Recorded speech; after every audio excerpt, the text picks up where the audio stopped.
Hey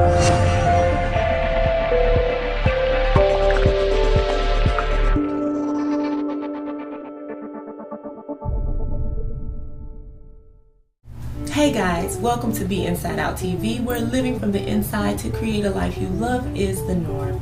Today's episode deals with forgiveness, its importance, and how to really do it. We all have had our less than desirable experiences with people who have used us, taken advantage of us, hurt us, and in some cases abused us. Whether they feel justified in their behavior is not as important as what we experience for the rest of our lives in the aftermath of their encounter. And there are countless cases of people who have changed as a result of very painful experiences. In many cases, though, there's triumph and victory where people have risen above their past and have gone on to live a productive and joy-filled life. Unfortunately, the opposite is also true. So how do you set yourself apart and rise above the grip of dealing with and remembering what someone has done to you? To find a great starting place, keep watching. Before I go any further in this episode, I feel the need to give a brief disclaimer. Let me reiterate that I am not a licensed mental health professional or a therapist. What I'm sharing is simply what has worked for me in the past. If you feel as if you need professional help to handle any issues of abuse, please seek out a professional as soon as possible. Okay? I'll continue now with why forgiveness is so important. When you make the conscious decision to forgive someone, you're not saying that what they did is okay.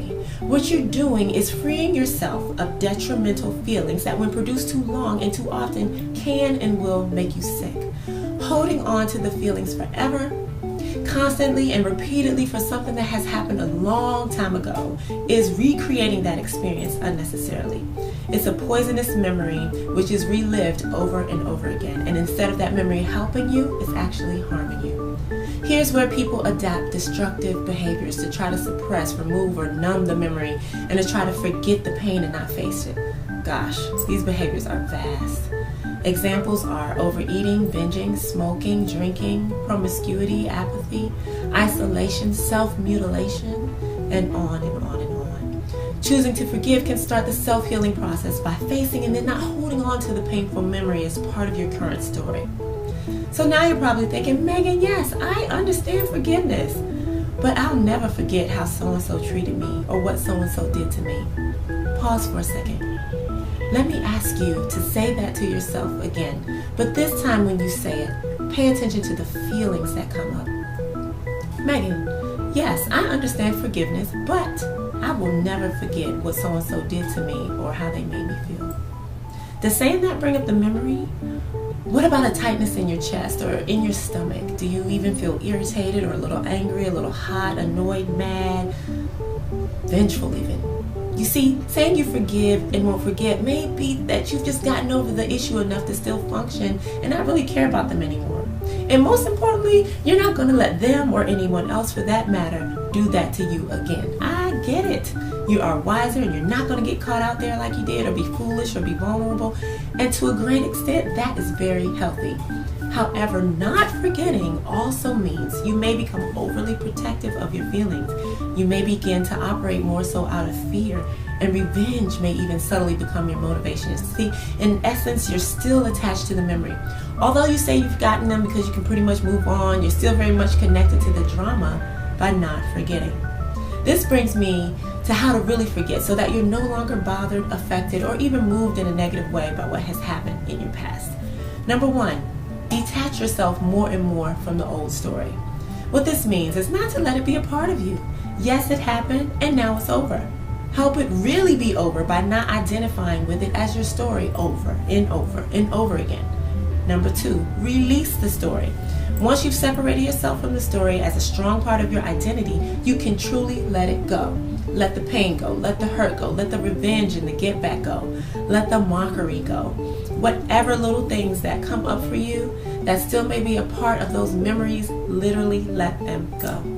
Free them, write them on paper and burn it. Get rid of old clothing or keepsakes, write a goodbye letter to it. Do something that physically feels like you are letting it go completely.